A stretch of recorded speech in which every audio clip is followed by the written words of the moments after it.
నమస్తే అండి. నమస్తే. ఎక్కడి నుంచి వచ్చారు? ఏంటి ప్రాబ్లం? హైదరాబాద్ నుంచి మేడం. వనస్ సెలవుకొని వెళ్ళిపోయినా. నా వైఫ్ మ్యారేజ్ 2022లో మ్యారేజ్ చేసుకున్నాం మేడం. 22లో. అక్కడ 2 సంవత్సరాలు మంచిగా ఉన్నాం మేడం. అక్కడ ఉన్న తర్వాత ఎక్కడ? ఎల్బీనగర్ సైడ్, వనస్ సెలపురం సైడ్ మంచిగా ఉన్నాం. తర్వాత ఒక 6 నెలల నుంచి కొద్దిగా గొడవలు అయ్యి ఇట్లా వెళ్ళిపోయింది. మంచిగానే ఉన్నాము. ఇట్లా ల్యాండ్ విషయంలో పైసలు తీసుకుంటా అని చెప్పి తీసుకునింది. తీసుకున్నాక ఇప్పుడు ఫోన్ చేస్తే లేపుతలేదు. అరేంజ్డ్ మ్యారేజా, లవ్ మ్యారేజా? Love marriage. ఎలా పరిచయం మీ ఇద్దరికి? నాకు పరిచయం మేడం. ఓహో, చదువుకునేటప్పుడే. మీరు ఎంత మేడం వర్క్ చేస్తాను నేను. అక్కడ హాస్టల్లో ఉంటుంటే అక్కడ నుంచి పరిచయం. అనే దాంట్లో మీరేం వర్క్ చేస్తారు? నేను దాంట్లో మాస్టర్ మేడం. సూపర్. ఎప్పటి నుంచి?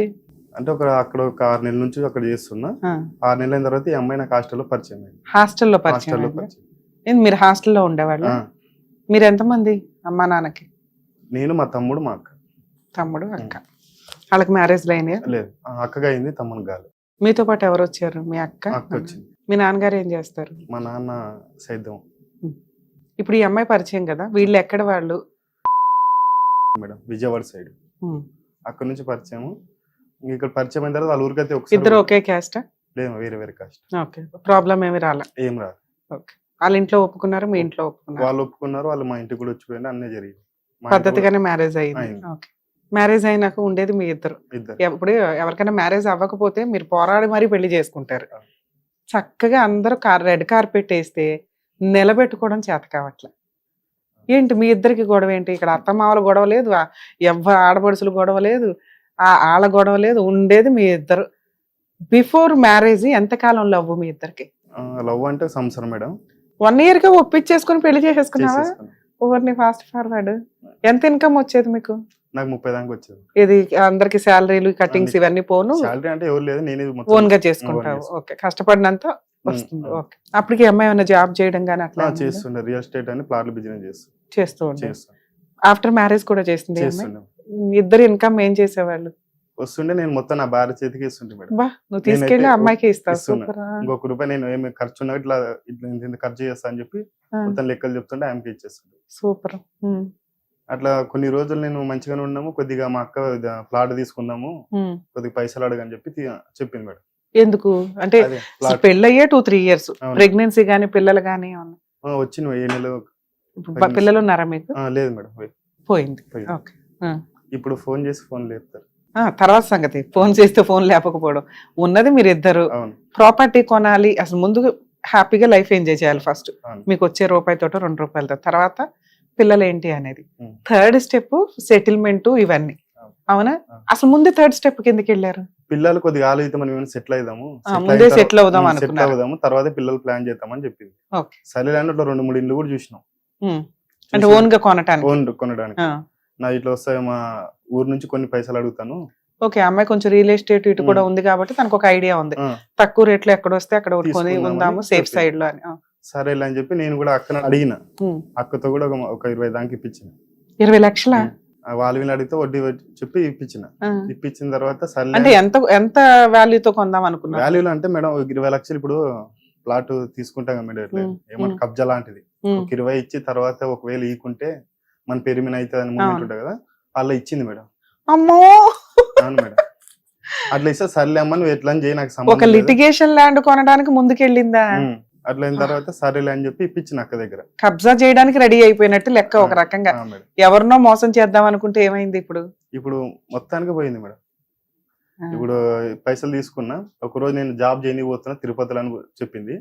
సర్లే జాబే కదా సరిపో అని చెప్పి. సరే, ఇప్పుడు యాక్చువల్ గా ప్రాపర్టీ ఎలా కొంటాం? నిజంగా కొనాలనుకునే వాళ్ళం మీరు ఒక 5 లక్షలు పెట్టుకుంటారు ఇద్దరు పార్టీలు కలిపి, లేకపోతే నువ్వే పెట్టుకుంటావు, ఇంటికి లీడర్ నువ్వే కాబట్టి. మిగతాది ఇన్స్టాల్మెంట్ లో లోన్ లాగానో వెళ్తాం. అవునా? 20 లక్షలు ఒక కబ్జా ల్యాండ్ కి వెళ్తుంటే, అంటే అవతల వ్యక్తిని మోసం చేసేద్దామని ఒక కన్నింగ్ ప్లాన్ తో 20 లక్షలు అనేది ఎవరికైనా ఒక రేంజ్, పెద్ద అమౌంట్. అదేం చిన్న అమౌంట్ కదా, కష్టార్జితం. ఓ రూపాయి అటు ఇటు పోతే ఈ సైబర్ క్రైముల్లో పోతుంటేనే గుండెలు పగిలి ఏడుస్తున్నారు ఒక్కొక్కళ్ళు.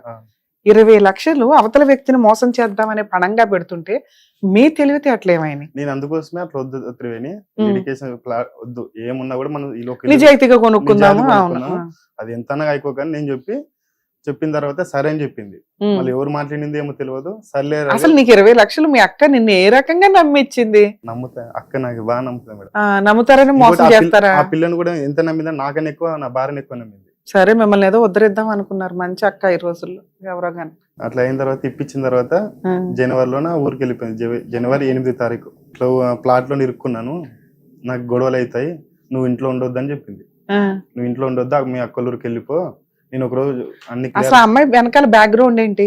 ఏం లేదు, ఉంటే నాన్న అన్నదమ్ములు లేకపోతే భర్త ఉండాలి. భర్త ఆర్డినరీ పర్సన్. ఏం చూసుకొని ఈవిడ ఇంత రౌడీయిజం చేస్తుంది? అదే అర్థం కాదు మేడం. ఏం చదువుకుంది? Second year. ఇంటర్కే ఇన్ని తెలివితే అట్లా ల్యాండ్ లో బిజినెస్ లో మోసం చేయటం, బాబోయ్ చాలా ధైర్యం ఉండాలా. బాగా డెవలప్ అవుతున్నారు తల్లి లేడీస్. సరే ఈ విషయం డబ్బు దొబ్బింది, మొత్తం పోయినాయి. పోయిన తర్వాత నువ్వు అడుగుంటావు ఎప్పుడు రిజిస్ట్రేషన్, మరి వాళ్ళు ఏమన్నారు ఏంటి అని. ఏమంటది ఆ విషయానికి? అడిగితే లేదు నేను వస్తా ఒకరోజు చెప్తా, వచ్చిన తర్వాత రిజిస్ట్రేషన్. వచ్చిన తర్వాత అంటే ఎక్కడ ఉంటది? మీ ఇంట్లో ఉండదని? ఊరికి వెళ్ళిపోయినా మేడం, ఇట్లా గొడవలు అవుతున్నాయి, ఈ గొడవలు అయిపోయిన తర్వాత నేను ఫోన్ చేస్తా రా అని చెప్పింది. అది ఫోన్ చేయలే, ఏం రాలే. తన ఇంటికి వెళ్ళిపోయిందా? ఇంటికి పోలే. ఈయన 5 రోజులు ఎక్కడో తిరుగుతుంది, వాళ్ళ ఇంట్లో కూడా లేదు. 5 రోజులు తిరుగుతుంది, నా ఫోన్ ఏమో వస్తాను చెప్తాను కదా, ఫోన్ మళ్ళీ రెస్పాన్స్ లేదు, స్విచ్ ఆఫ్ చేస్తుంది, చాలు చేస్తుంది. మీకు మ్యారేజ్ అయ్యే 3 years, అందులో 1 year 2 months ఉంది. ఫోన్ లేపుతలేదు. ఇప్పుడు వాళ్ళ ఇంటికి వెళ్ళారా మీరు? పోయినా. ఏమంటది? వాళ్ళు దాన్ని మాకి ఆమెకి సంబంధం లేదన్నమాట మాట్లాడు. ఏది వాళ్ళ అమ్మా నాన్న? లే, వాళ్ళ అక్క వాళ్ళ అమ్మ నాన్న లేరు. అమ్మా నాన్న లేరా? అన్న అక్క ఉన్నారు. పాపా వాళ్ళకేం సంబంధం? నువ్వు నీలాంటి భర్త దొరుకుడే ఎక్కువ వాళ్ళకి ఉన్నంతలో. మంచి కుర్రోడు దొరికాడరా బాబు మా సిస్టర్ కి అనుకుంటారు గాని, ఈవిడ చేసే పనికి మాలిన పనులకి జెండా వేసుకొని కండవ వేసుకోరు కదా. అవును, వాళ్ళకెందుకు తెలుస్తుంది? భర్తకే తెలీదు. అసలు నువ్వు ఒక్కడవే భర్త, ఇంకా ఎవరన్నా లవర్స్ ఉన్నారా ఆవిడకి? అది ఇప్పుడు ఈ మధ్యలో తెలుస్తుంది అసలు విషయం అయితే. ఎందుకంటే వెనకాల పేరెంట్స్ లేరు. పేరెంట్స్ లేనంత మాత్రాన ప్రతి లేడీ చండాల పైన క్యారెక్టర్స్ ఉంటారని కాదు. కానీ ఈ అమ్మాయి ఆలోచన విధానం ఎలా ఉందో చూసావుగా.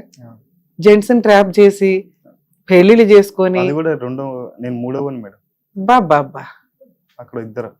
ఇప్పుడు అన్ని తెలుస్తున్నాయి వీళ్ళందరూ. వాళ్ళ బాగు చేసిన ఇదే మాట చెప్తున్నారు. ఇప్పుడు వాళ్ళ ఇంటికి వెళ్తే వాళ్ళకు కూడా తెలియదా ఫస్ట్ 2 పెళ్లిళ్ళ గురించి? వాళ్ళు ఒక పెళ్లి అయిందని వాళ్ళ అక్క చెప్పింది. వాళ్ళ బావ అయినా నువ్వు ఉద్ధరించడానికి రెడీ అయ్యా? తెలియదు మేడం. నాకు వాళ్ళతో పోతానంటే వద్దు, మా వాళ్ళు డేంజరు, నేను కొద్దిగా నిదానంగా నీకు పరిచయం చేస్తా అని చెప్పింది. తర్వాత మన ఊరు పోయి చూస్తే వాళ్ళు ఏమీ లేదు. వాళ్ళ పరిస్థితి చూస్తేనే అయ్యో మనకే బాధేస్తా. అంత భేదోళ్ళు. మరి ఇప్పుడు దాకా జనాలు మోసం చేసుకుని ఏం సంపాదించింది ఈ అమ్మాయి? వాళ్ళకైతే కురిపించలేదు మేడం. ఈవిడేదో సంపాదించుకోవాలిగా. ఇది కూడా ఏం ఇది నా పైసలు తినే ఉంది, ఇంకేం పెట్టలేదు మేడం ఇంట్లో. నేను కష్టం చేయలే, అదేదో కొద్ది పైసలు తీసుకురావాలి, సెట్ చేసుకోవాలి. ఇప్పుడు ఏం చేయాలి అది అర్థం కావట్లేదు. సరే ఇప్పుడు అమ్మాయి ఫోన్ స్విచ్ ఆఫ్ లో ఉంది. మీరు ఏదైనా పోలీస్ స్టేషన్ లో కంప్లైంట్ ఇచ్చారా? ఇచ్చినాం. ఏ పిఎస్ లో ఇచ్చారు? ఏమంటున్నారు? వనస్థలపురం పిఎస్ లో ఇచ్చిన మేడం.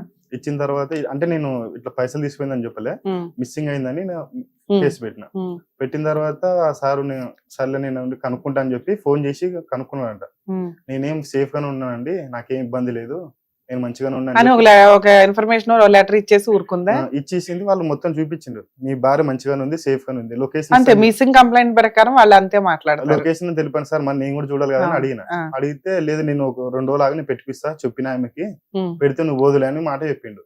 అది 2-3 సార్లు ఫోన్ చేసి ఇదే మాట చెప్పిండు. ఇంకా వాళ్ళు కూడా పట్టించుకోలేదు. సో ఒకసారి అమ్మాయి ఇన్ఫర్మేషన్ ఇచ్చినాక మిస్సింగ్ కంప్లైంట్ కి ఇంకా ఫర్దర్ గా ఉండదు, ఆటోమేటిక్ గా క్లోజ్ అవుతుంది. నీకు లొకేషన్ ఏమో మీ మధ్య ఏ మర్డర్ కేసులు ఉన్నాయో నువ్వు వెళ్ళి అమ్మాయిని మర్డర్ చేసేస్తావేమో, అలా ఇన్ఫర్మేషన్ ఇవ్వాల్సిన అవసరం వాళ్ళకి లేదు.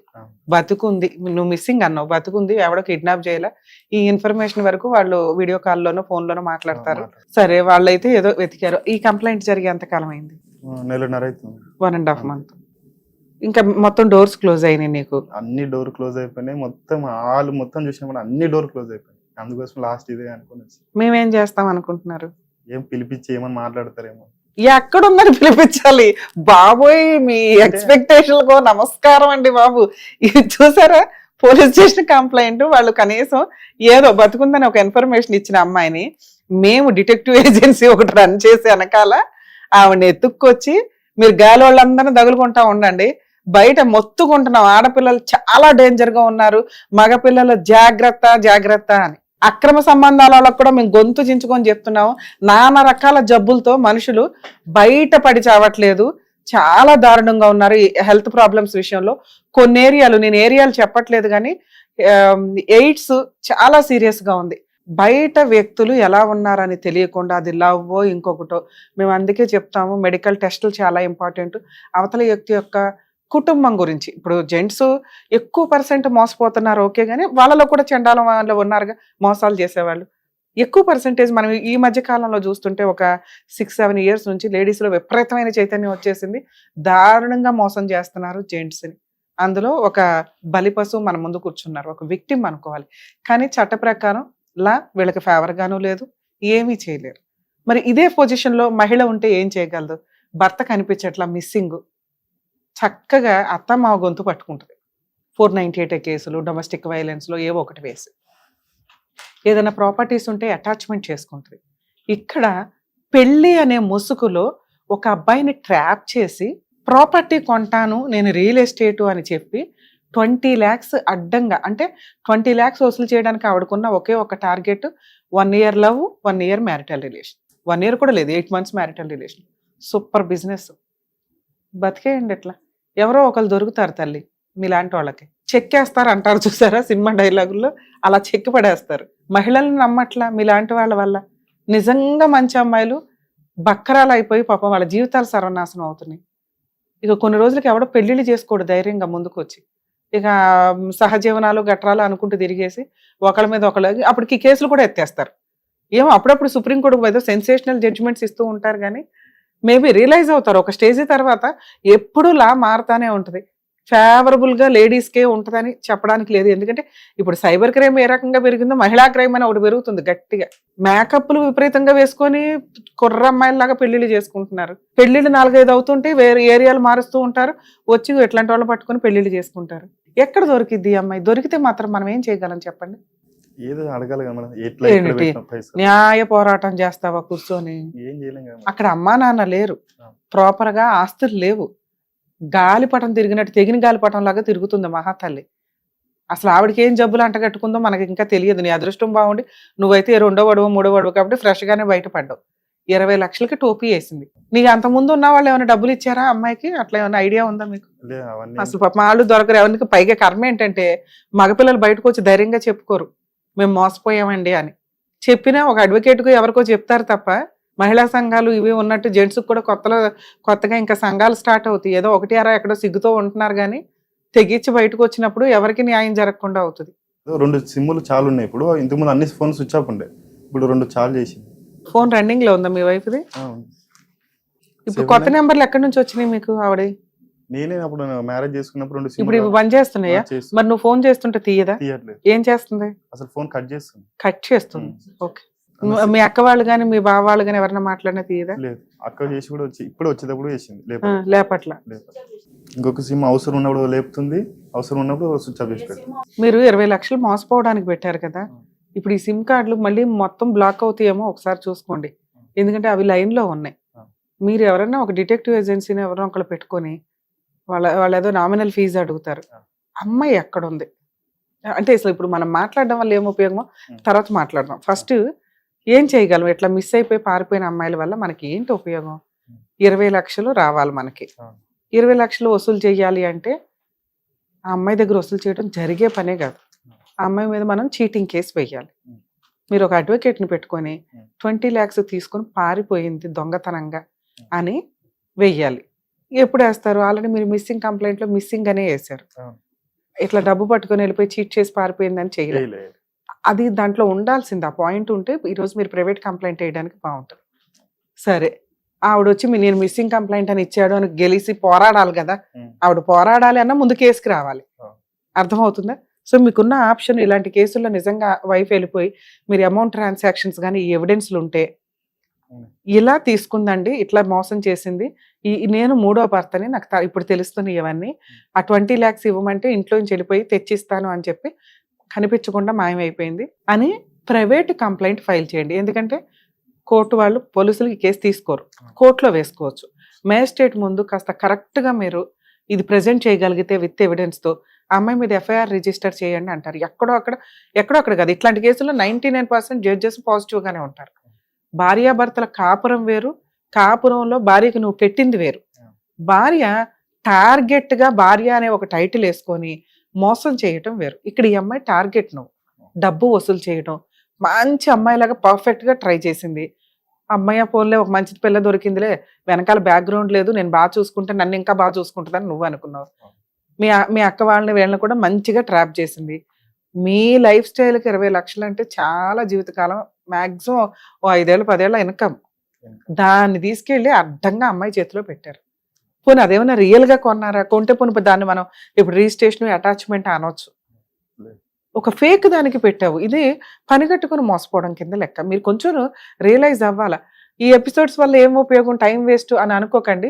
ఎందుకు అంటే చూసారుగా, అబ్బా మేమైతే ఇట్లా మోసపోమని ఇతను కూడా ఒక 2 years బ్యాక్ అనుకొని ఉండొచ్చు. సైబర్ క్రైమ్లో కూడా ఇంతే జరిగింది. ఎవరికాళ్ళకి అలా ఎలా ఫోన్ తీశారు, అలా ఎలా డబ్బులు ట్రాన్స్ఫర్ చేశారు అంటారు, కానీ రియల్గా ఆ క్షణానికి అలా జరిగిపోతాయి అంతే. సో ఇట్లాంటి కేసుల్లో ఖచ్చితంగా ప్రైవేట్ కంప్లైంట్ ఫైల్ చేయండి. ఒకవేళ అమౌంట్ తక్కువగా ఉన్నా ఏమున్నా కానీ ఇంకా లైఫ్ అయితే ఆ అమ్మాయితో ఫర్దర్గా కంటిన్యూ అవ్వడం ఉండదు కాబట్టి డైవర్స్ కేసు విత్ కాంపెన్సేషన్తో వేసుకోవడం బెటర్. ఈ 2 పనులు. ఎందుకు మేడం చీటింగ్ కేసు అంటే, రేపటి రోజున ఆ అమ్మాయి మళ్ళీ వచ్చి మీ మీద 498 డొమెస్టిక్ వైలెన్స్లు మెయింటెనెన్స్లు వేయకుండా, మేడం అట్లా అసలు 20 లక్షలు తీసుకొని వెళ్ళిపోయింది కదా అని మీరు అనొచ్చు. కోర్టుకి అది తెలియదు కదా. మనం వెళ్ళి లాయర్ని పెట్టుకొని ఫైట్ చేసి చెప్పినాక కోర్టుకు తెలుస్తుంది. ఆ స్టేజెస్ రావాలంటే 2-3 years పడుతుంది. సో మనకున్న ఆప్షన్ ముందే ప్రొటెక్షన్ తీసుకోవడం, ప్రైవేట్ కంప్లైంట్. డబ్బు తీసుకొని పారిపోయి వెళ్ళిపోయి నా మీద 498 వేస్తుందా, మెయింటెనెన్స్ వేస్తుందా, డీవీసీ వేస్తుందా, వెంటనే హైకోర్టులో క్వాష్ చేసుకుంటే స్టేలు వస్తాయి ఫస్ట్. ఈలోపు ఈ పంచాయతీ తెలిసి ఆ అమ్మాయే సెటిల్మెంట్కి వస్తుంది. ఇక మీ 20 లక్షలు వసూలు చేయడం అనేది కొంచెం కష్టమే, ఎందుకంటే చీటింగ్ పోయింది డబ్బు. ఇట్లాంటి వాళ్ళ మీద కేసులు వేసి బ్లాక్ చేయడం వల్ల ఎవరో ఒకరికి ఎవిడెన్స్ దొరికింది. ఇంకెవరున్నారు వెనకాల మనకి ఇంకా తెలియదు. నువ్వు వదిలేయడం కదా, ఆవిడ పారిపోయి 1 year అవుతుంది. ఎక్కడ ఇంకెవరన్నా మోసం చేస్తూ ఉండుంటది. మీరు లీగల్గా కేసు వేసినప్పుడు ఆ మోసం చేసిన దగ్గర నుంచి తెచ్చి డబ్బులు నీకేమన్నా ఓ 50% ఎంతో కవర్ చేయడానికి అవకాశం ఉంది ఫ్యూచర్లో, నీ అదృష్టం బాగుంటాయి. సో అది ఈ కేసు ఉంటేనే మీకు వర్కౌట్ అవుతుంది. ఇక 2, మీరు డైవర్స్ కేసు కూడా వేసేయండి. ఎందుకంటే వీడితో ఫర్దర్గా వస్తే కాపురం కలిసి ఉంచడం ఇవన్నీ జరిగే పని కాదు. ఎక్కడ కూడా మిస్సింగ్ కేసు గురించి ఇన్వాల్వ్ చేయకండి. వాళ్ళ హౌస్ ఏదైతే ఉంటుందో, లేకపోతే మీరు రెంటెడ్ హౌస్ ఏదైతే ఉంటుందో ఆ అడ్రస్ పెట్టి కేసు వేసి పడేయండి. ఆ ఆధార్ కార్డు ఆవిడ అక్కడ ఉంటుందా ఉండదా మనకు అనవసరం. 2-3 డేట్ల తర్వాత స్టెప్ పిటిషన్ ఫైల్ చేసుకుని పబ్లికేషన్తో ఎక్స్పర్ట్ ఆర్డర్ తీసుకో బెటర్. ఈలోపు ఈ ప్రైవేట్ కంప్లైంట్ ద్వారా అమ్మాయిని పట్టుకోవడానికి పోలీసులు చూస్తారు. వచ్చిందనుకో, ఆ వచ్చినంత డబ్బులు వసూలు చేసుకుని మ్యూచువల్ డైవర్స్ తీసుకుని ముందు పేడ వదిలించుకోండి ఉన్నంతలో. సరే ఒకసారి అయితే అమ్మాయితో మాట్లాడి ట్రై చేద్దాం, ఏమంటుందో విందాం ఫస్ట్.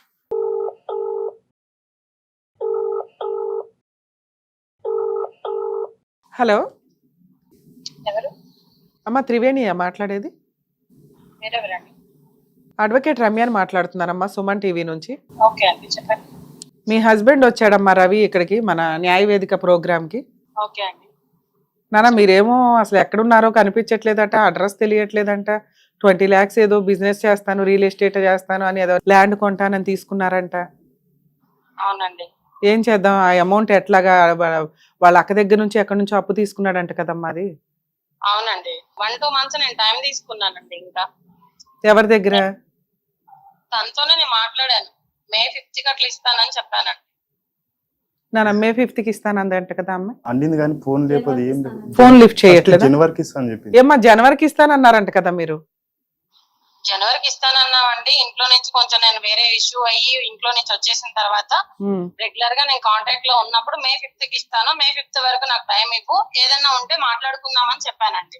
సరే మాట్లాడుకుందాం, కానీ సుమన్ టీవీ దగ్గరికి వస్తారా? మీరు ఏమన్నా ప్రామిసరీ నోట్ ఏదో రాస్తే అబ్బాయికి ఒక కాన్ఫిడెంట్ అన్నా ఉంటది కదా. రాశానండి ఆల్రెడీ. ఏమ్మా రాసి ఇచ్చిందా? ఏం లేదన్న, పేపర్ ఉందంటే మేమే వసూలు చేస్తాం, ఏం కంగారు పడే అసలు. పాప మా అమ్మాయి నిజాయితీకి మాట్లాడుతుంది, ఇస్తానంటుంది కదా. ఇవేనా మీ అదేలో మీరు వడ్డీలు కడుతున్నారు ఓకే, కానీ ఏనా ఎలా తీసుకొద్దాం అనుకుంటున్నావు, అమౌంట్ ఎట్లా తీసుకొద్దాం అనుకుంటున్నావు ఏంటి? వాళ్ళు పాపం వడ్డీల మీద చక్ర వడ్డీలు కడుతున్నారు నాన్న. ఎట్లా ఏం చేద్దాం? ఇంకా ఇప్పుడు ఆల్రెడీ మీకు ఏదో ఇది 2వ మ్యారేజో 3వ మ్యారేజ్ అట, ఆ డబ్బులు ఏదో వాళ్ళకి క్లియర్ చేసి విత్ ఇంట్రెస్ట్ తోటి మరి అబ్బాయికి ఏదో మ్యూచువల్ డైవర్స్ ఇచ్చేస్తే బెటర్ కదా. నేను అది కూడా క్లియర్ చేసుకుంటా మేడం. ముందు మెయిన్ రీజన్ ఏంటంటే నాకు పేమెంట్ కావాలి. పేమెంట్ వచ్చేసిన తర్వాత నేను వాళ్ళతో కూడా క్లియర్ చేసుకుంటాను. 45 days నాకు టైం ఇవ్వమని మీ తరపు నుంచి నేను కోరుకుంటున్నాను. 45 days ఒక 45 days నాకు టైం ఇవ్వమని కోరుకుంటున్నాను. నాన్న ఇది రికార్డ్ అవుతుంది. ఇన్ కేసు మీరు 45 days లో అమౌంట్ క్లియర్ చేయలేకపోతే మా సుమన్ టీవీ నుంచి నేను రమ్య గారు అంటే అందరం దిగాల్సి వస్తుంది. అవసరమా? నువ్వు మంచిగా మాట్లాడుతున్నావు కాబట్టి నేను ఆయనకైతే క్లారిటీ ఇస్తాను. ఇన్ కేసు అవ్వకపోతే కొంచెం పెద్ద కేసులే అవుతాయి. ఏం చేసుకుంటారో చేసుకోండి మేడం అంటే బాగుండదు కదా తల్లి.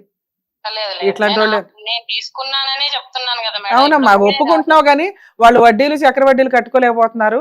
ఇక నువ్వేం చేస్తావో చేసి ముందు అలాగా బంగారం కూడా ఉందా?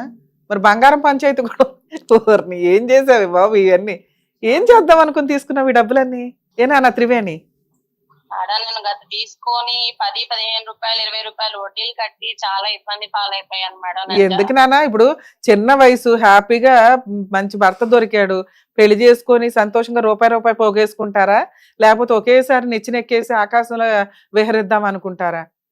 మీరెంత, మీ బ్యాక్గ్రౌండ్ ఎంత, ఈ అప్పులతో మన పంచాయతీ ఏంటని చూసుకోవాలి కదా తల్లి. ఆడపిల్లలు నమ్మడం మానేస్తారమ్మా ఇట్లా చేసుకుంటూ వెళ్తే. సరే ఊర్లో అందరూ పంచాయతీ మనకెందుకు కానీ మన దాకా ఈ ప్రాబ్లం వస్తే ఇప్పుడు ఆయన వెనకాల సుమన్ టీవీ అంతా ఉంటుంది, రమ్య గారు ఉంటారు. సో కాబట్టి నువ్వు అన్నట్టు 45 days అంటున్నావు కదా నన్ను, ఇదొకటి రికార్డ్ చేసుకుంటున్నారు, ఇదంతా టెలికాస్ట్ అవుతుంది కాబట్టి పోలీస్ స్టేషన్ కి అమ్మాయి వస్తుంది నాకు తెలిసి 100%. పాప మంచిగానే మాట్లాడుతుంది, చూద్దాం. మీ ఫోన్ కూడా మీరు ఊరికే డిస్టర్బ్ చేయొద్దు అమ్మాయిని. 45 days తర్వాత అమ్మాయి వచ్చి అమౌంట్ ఇస్తుంది. ఒక 3-4 days ముందే కన్ఫర్మ్ చేయనా, మా టీం వాళ్ళు కూడా ఉంటారు అక్కడ. రికార్డ్ ఏమీ చెయ్యం కానీ కనీసం తనకి లీగల్ సపోర్ట్ చేస్తామని మేము ఇక్కడ మాట ఇస్తున్నాం కాబట్టి మీది క్లియర్ అయిపోయిందని అతను ఫోన్ చేస్తే ప్రాబ్లం లేదు. అలాగే ఒక చిన్న అడ్వకేట్ని పెట్టుకుని మ్యూచువల్ డైవర్స్ కూడా వేసుకోండి. ఆ గోల్డ్ను ఆ 20 lakhs విత్ ఇంట్రెస్ట్ తోటి ఏమైనా మాట్లాడుకుని ఇచ్చేసేనాను. సరేనా? జాగ్రత్తలు. జగత్కంత్రీలు అంటారు చూడు, అది ఎట్లాంటి వాళ్ళే అనుకుందాం. కాకపోతే చీట్ చేస్తుందా చెయ్యదా అని మనల్ని ఇట్లా కన్ఫ్యూజ్లో పెట్టింది. ఓకే ఇక్కడ సుమన్ టీవీ ఉంది, రమ్య గారు ఉన్నారు, లీగల్ సపోర్ట్ వస్తుంది అనేది స్ట్రాంగ్గా మనం ఇన్ఫార్మ్ చేశాం కాబట్టి అమ్మాయి లేదు మేడం నాకు 45 days టైం ఇస్తే, అదే మే ఎండింగ్ మే మిడిల్కి ఏదో అదే 45 days, మే 15th లోపు నీకు అమౌంట్ వస్తే వచ్చినట్లు ఇది టెలికాస్ట్ అవుతుంది. ఓకే ఆ వీడియో డౌన్లోడ్ చేసుకోండి. నేను చెప్పినట్టు ప్రైవేట్ కంప్లైంట్ చేసాయి. ఇన్ కేసు అమౌంట్ వచ్చేస్తే మాకు ఇన్ఫార్మ్ చేయండి. ఈ అమౌంట్ రాకపోతే ఇది డౌన్లోడ్ చేసుకోవడానికి మా వాళ్ళు పర్మిషన్ ఇస్తారు. తీసుకొని ఇందాక నేను చెప్పినట్టుగా private complaint, divorce case with compensation, మీ దగ్గర ప్రామిసరీ నోట్ ఉంది, ప్రామిసరీ నోట్ కంటే ముందు ప్రైవేట్ కంప్లైంట్ కూడా ఫైల్ చేయండి. ఇవి నడుస్తూ ఉండగా నాకు తెలిసి అమ్మాయి ఇవ్వడానికి ఎక్కువ అవకాశం ఉంది. ఓకే అంటే అమ్మాయికి ఎవరో ఒకరు చెప్పాను కదా ఇందాక, ఎవరో ఒక బకరా ఇంకొకరు దొరకాలి. సో ఎవరైనా జాగ్రత్త పడతారా పడండి, లేదా ఒక విక్టిమ్ సేవ్ అవుతాడు, ఇంకొక బకరా బలవుతూ ఉంటాడు. సరేనా? ఆల్ ది బెస్ట్ నాన్న, జాగ్రత్త. న్యాయవేదిక ప్రోగ్రామ్ ద్వారా మేము చేయగలిగినంత సోషల్ సర్వీస్ ఫ్రీగా చేస్తున్నప్పటికీ కూడా మరీ ఓవర్ ఎక్స్పెక్టేషన్స్ పెట్టుకోకండి. లక్కీగా ఎప్పుడన్నా మ్యాక్సిమం మా వంతు ప్రయత్నంగా ఫోన్స్ చేయడం కానీ మాట్లాడడం కానీ చేస్తున్నాం, క్లిక్ అవుతుంది. కానీ ఒక్క సిట్టింగ్లో అన్నీ అయిపోవు. కొన్ని సందర్భాల్లో అక్కడ కూర్చొని మాట్లాడాల్సిన పరిస్థితులు కూడా వస్తాయి. టీవీ షోకి వెళితేనో సుమన్ టీవీకి వెళ్ళిపోతేనో అర్జెంటుగా అయిపోద్దని అనుకోకండి. మమ్మల్ని నమ్ముకొని వచ్చిన వాళ్ళకి మా వంతు ప్రయత్నంగా మేము 100% చేయడానికే చూస్తాం. దయచేసి ఇటువంటి మోసాలకి సంబంధించిన విషయాల్లో జాగ్రత్తగా ఉండమని, అది సైబర్ క్రైమ్ అవనివ్వండి, అమ్మాయిల విషయం అవనివ్వండి, అబ్బాయిల విషయం అవనివ్వండి, ఆస్తికి సంబంధించిన రిజిస్ట్రేషన్ల విషయాల్లో కూడా ఫేక్ చాలా నడుస్తుంది, డబుల్ రిజిస్ట్రేషన్లు అని. ఇవన్నీ జాగ్రత్త పడటం మీ బాధ్యత. ఇన్ కేస్ అన్యాయం జరిగితే లీగాలిటీ సపోర్ట్ అనేది తలనొప్పి. ఆ కోర్టుల చుట్టూ తిరగడం, ఈ వ్యవహారం అంతా కూడా మెంటల్ టెన్షన్ అయిపోద్ది. అంటే మన లైఫ్లో కొంత టైము టెన్షన్కి వెళ్ళిపోవడం అంటే చాలా దారుణమైన పరిస్థితులు ఇవన్నీ. సో మ్యాక్సిమం మోసపోకుండా, అందులో అమ్మాయిల విషయాల్లో, ఎందుకంటే మా షోల్లో మ్యాక్సిమం ఇవే ఎక్కువ కనిపిస్తున్నాయి కాబట్టి కొంచెం అమ్మాయిల విషయాల్లో జాగ్రత్తగా ఉండండి. అబ్బాయిల విషయాల్లో కూడా అమ్మాయిలు జాగ్రత్తగా ఉండండి.